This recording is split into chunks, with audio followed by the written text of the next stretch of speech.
The ways of thinking about the differences between men and women often focused on bodies and reproduction and so on, but we needed the word gender to say that actually a lot of the differences between men and women in society are not about biology, they're about social and cultural differences.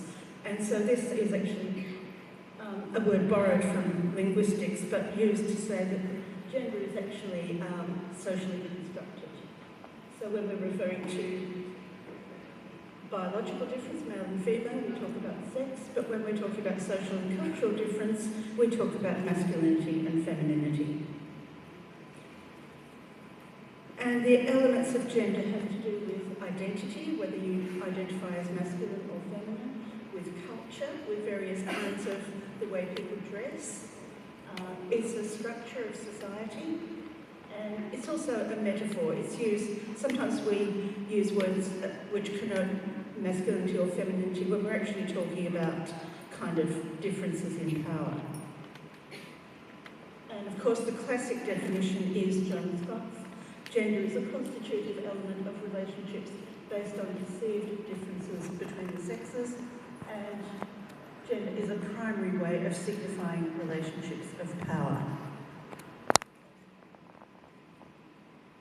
And we can look at how gender works in society by seeing how the state determines particular forms of gender relations. So, for example, the state has legislation saying who can marry who can't marry who, whether or not you can have reproductive control or not.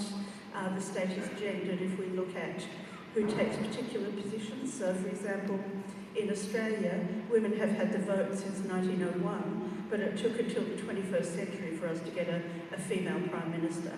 They still haven't had a female President of the United States, although you've had several female presidents here.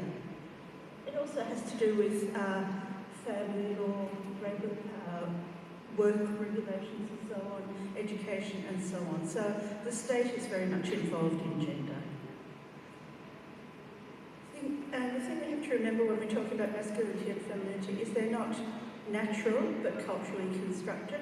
We learn how to be men or women, and also that there are several different models of masculinity and femininity.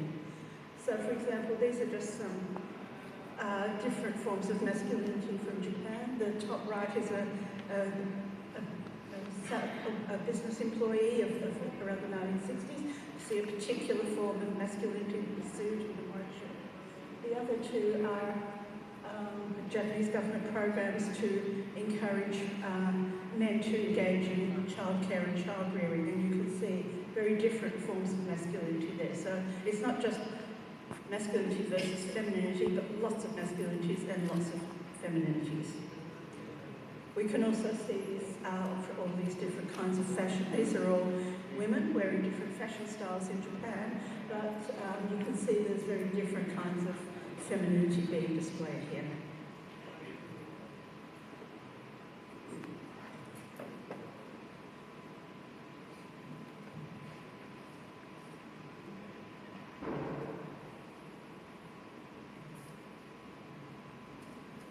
Okay, what do we mean by sexuality studies? It's related to gender studies but not identical. So one definition is that sexuality studies scholars focus on the meanings ascribed to sex and sexuality in modern societies. They're interested in tracing the historical construction of categories like heterosexual, homosexual and bisexual and so on in specific contexts. And this was kind of necessary because a lot of work on sexuality started with a very medical model, and so when we developed the field of sexuality studies, it was necessary to say this isn't just about biology, bodies, reproduction, physical bodies, it's also about ideas and practices.